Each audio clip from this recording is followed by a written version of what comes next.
Quelques grammes de bonheur à consommer sans modération. N'hésitez pas à liker, commenter et n'oubliez pas de vous abonner et activer la cloche.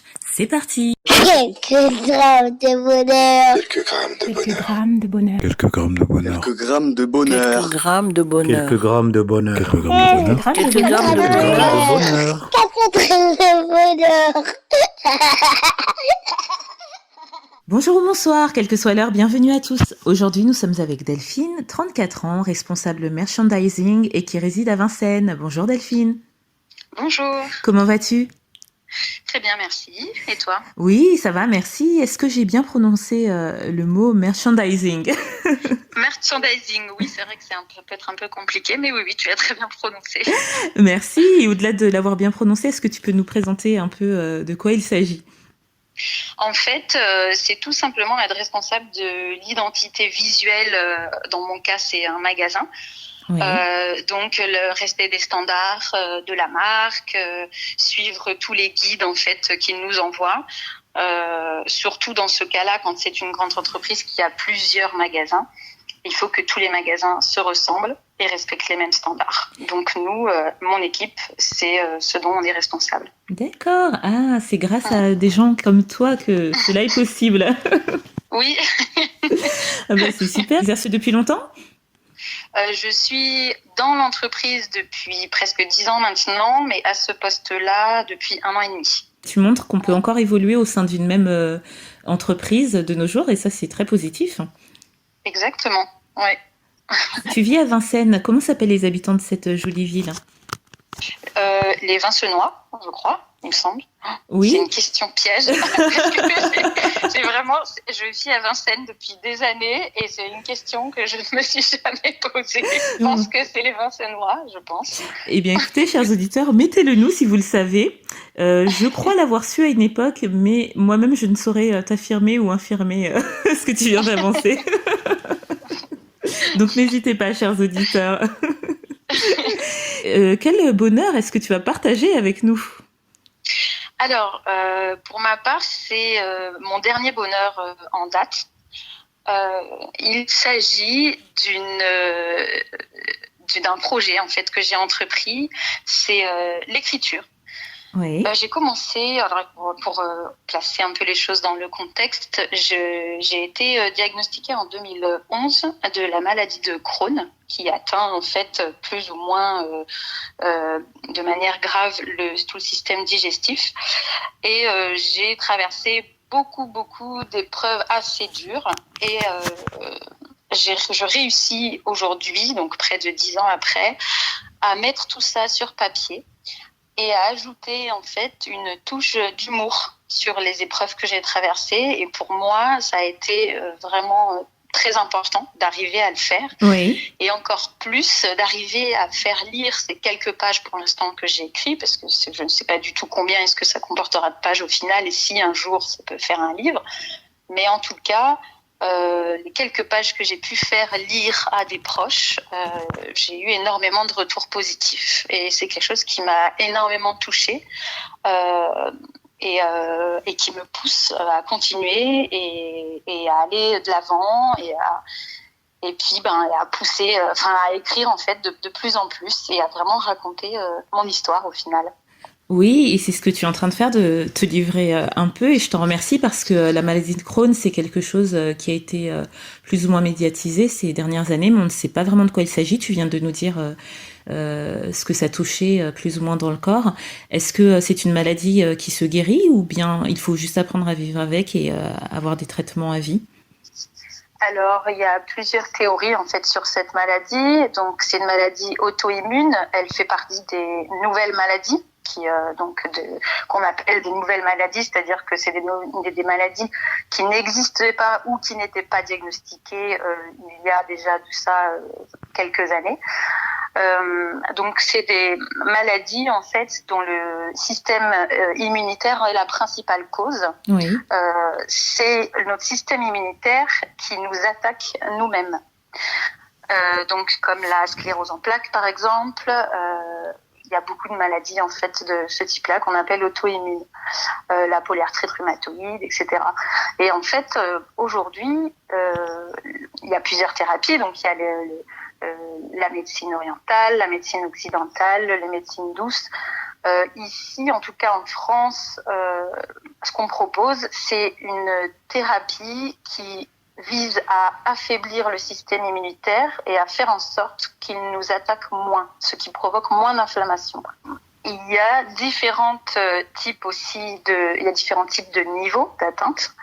Il y a une partie de la maladie qui peut être chronique et une partie chez d'autres personnes qui ne peut arriver en fait une seule fois. Une personne peut être atteinte de la maladie, avoir une seule crise dans sa vie et la maladie peut dormir le reste de sa vie.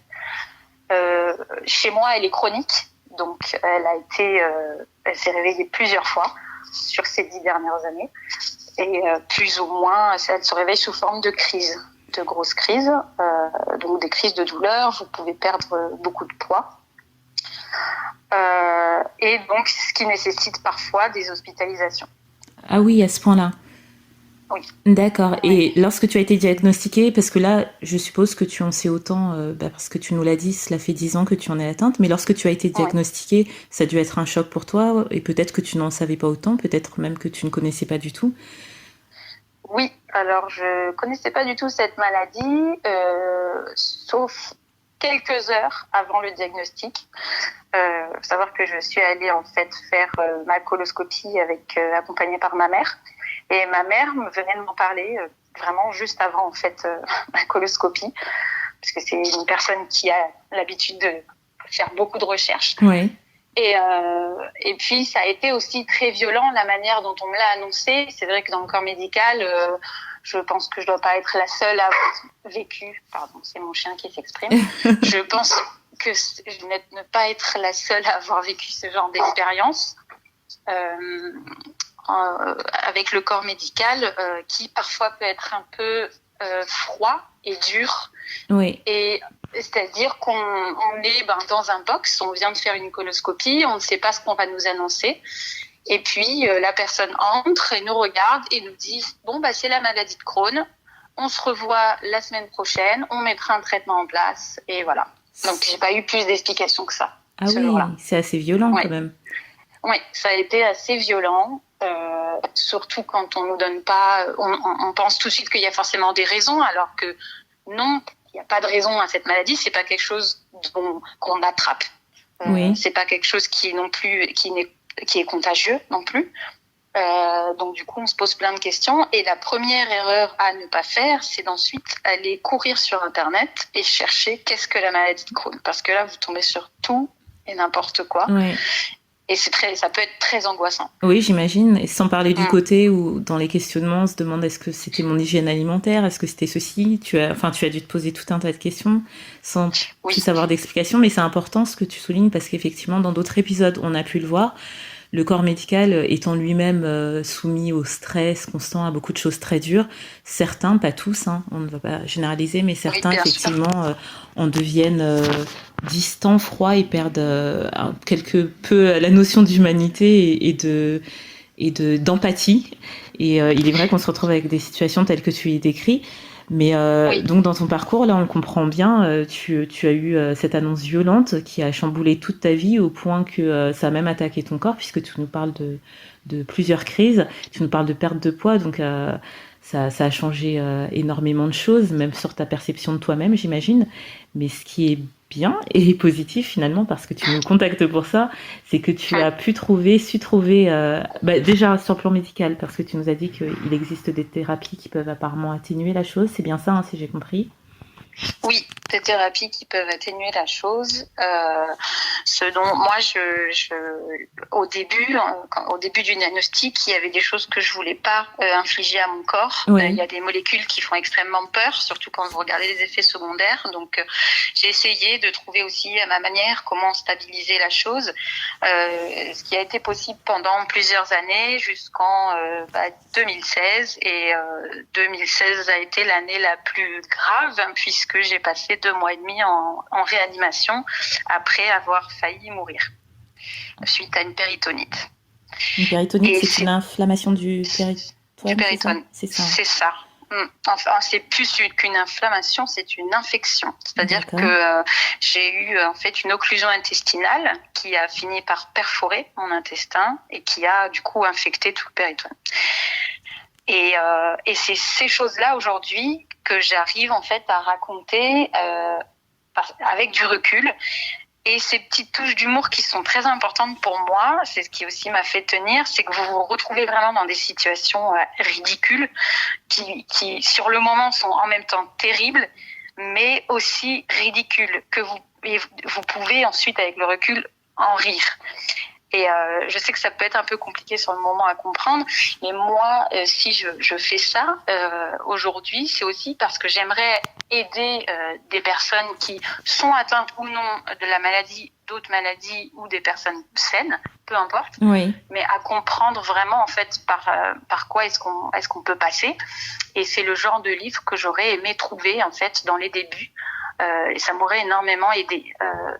Ça m'aurait donné énormément d'informations sur ce que j'allais rencontrer sur mon chemin, ce à quoi j'allais faire face, qu'est-ce que ça pouvait chambouler dans mon intimité, dans ma vie privée, dans ma vie professionnelle, dans tout, en fait, ça chamboule tout. Et qu'au final, on peut quand même voir la lumière au bout du tunnel, même si c'est une chose avec laquelle on doit apprendre à vivre, c'est pas une fatalité. Donc, c'est un long chemin, un long parcours, mais c'est vrai que j'aurais vraiment aimé, et j'en ai cherché des livres comme ça au début, des témoignages, et j'en trouvais pas. J'avais besoin en fait qu'on me dise par quoi est-ce que j'allais passer, et j'arrivais pas à trouver ça. C'est vraiment génial ce que tu es en train de faire.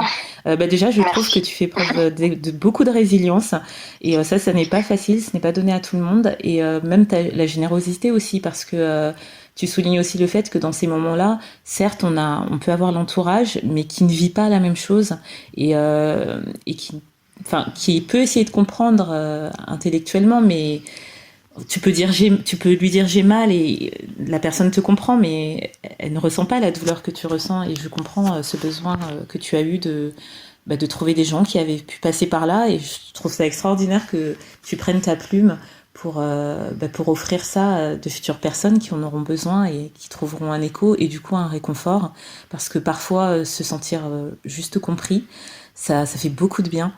Ça fait beaucoup de bien, et je trouve ça formidable ce que tu fais. Vraiment. Merci. C'est exactement ça, c'est se sentir compris en fait. C'est vrai que c'est très très difficile d'exprimer une douleur physique avec des mots ou avec des gestes, et puis il faut aussi comprendre que votre entourage, ne serait-ce que le conjoint ou la famille, se retrouvent aussi dans cette situation en fait avec vous, et donc ça leur est aussi imposé, et il faut comprendre ce qui vous arrive, mais il faut comprendre aussi ce que eux vivent, c'est-à-dire que c'est aussi très dur pour eux, et c'est vrai qu'on entend parfois des couples qui se sont séparés après une grave maladie, des choses comme ça, et qu'on a très vite tendance à juger facilement la personne qui est partie et qui a laissé la personne on va pas dire dans sa misère, mais un peu en quelque sorte, mais c'est énormément de poids en fait sur les épaules pour les autres aussi. Et tout ça en fait, après c'est avec le temps et un travail aussi. Tout ça nous permet de nous rendre compte en fait à quel point ça peut avoir un impact non seulement chez nous, mais aussi chez tout notre entourage. Exactement, et tu fais très très bien de le dire.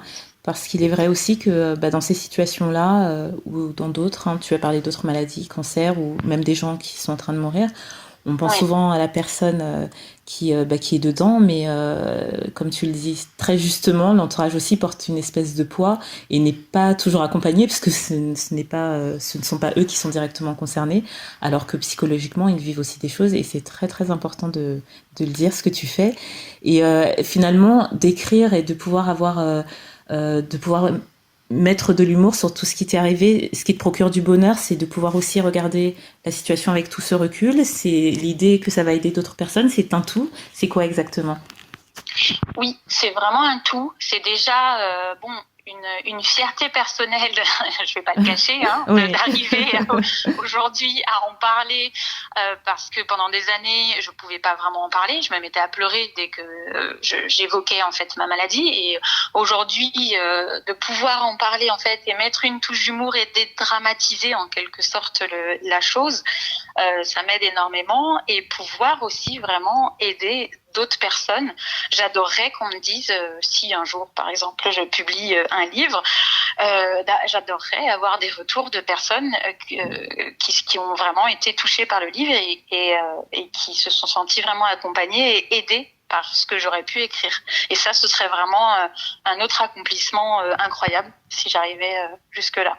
En tout cas, c'est tout ce que je te souhaite et je suis d'ores et déjà persuadée que juste ton témoignage aujourd'hui en aura touché plus d'un. N'hésitez pas à le dire surtout et aura fait du bien à beaucoup de personnes, pas forcément touchées par cette maladie précisément, mais dans une situation similaire.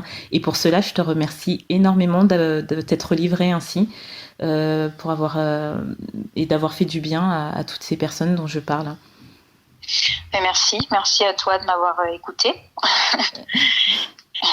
Ben, je t'en prie, et puis surtout, tu n'hésites pas à revenir. Moi, ce sera avec un grand plaisir que je te recevrai de nouveau. Je te souhaite énormément de bonnes choses, à commencer par finir ce livre qui sera, j'en suis sûre, un succès, peut-être pas au niveau médiatique, mais dans tes aspirations, à savoir toucher les gens et recevoir les retours que tu attends, ça j'en suis certaine. Et je te souhaite d'être toujours aussi forte. Des gens n'aiment pas toujours qu'on leur dise qu'ils sont forts, mais moi je te trouve extrêmement forte et courageuse. Et je trouve que tu es vraiment une battante, une guerrière dans ce que tu décris tout du moins. Et je t'encourage vraiment à continuer parce que je suis sûre que tu es et seras une source d'encouragement pour d'autres. Et ça c'est formidable.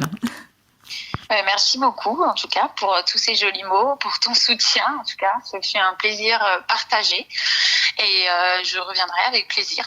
Oh ben, j'espère bien, j'y compte bien. Hein. Vous avez noté, hein, donc attendons impatiemment le futur épisode de Delphine.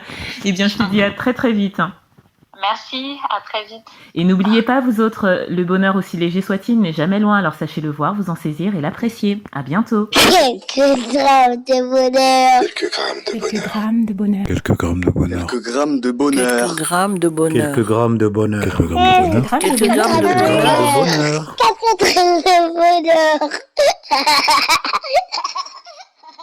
Également envie de donner un peu de bonheur en partageant le vôtre ? N'hésitez pas à prendre un rendez-vous téléphonique avec moi pour une interview sur le lien suivant que vous trouverez également en barre d'infos. À très vite et n'oubliez pas de vous abonner. Merci.